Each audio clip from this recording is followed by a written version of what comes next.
The state government has unveiled a multi-billion-dollar plan to revitalise a rundown part of Brisbane's CBD and create thousands of jobs.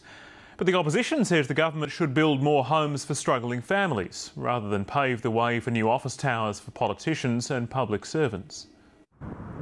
The sell-off and rebuilding of government offices in the CBD is the Premier's first major infrastructure project. We're creating jobs, we're revitalising the precinct, we're actually saving $60 million a year recurrent expenditure. We've inherited office accommodation that can be best described, Madam Speaker, as a basket case.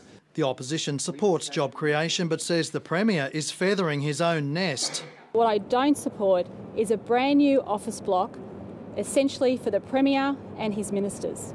The government says the plan involves the private sector building a new tower on the William Street car park site. The larger office space would then be leased back for public servants.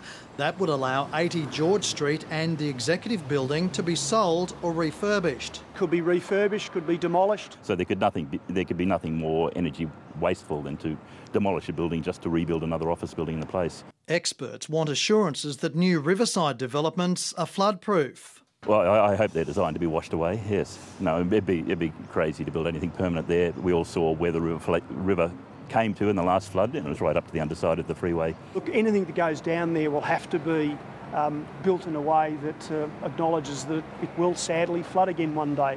The Premier also came under fire over comments the Treasurer made before the election. Tim Nicholls told the media there'd be no asset sales unless the people were told about it before a poll. But Mr Nicholls said there'd be further property sales only if there was a relocation of government departments.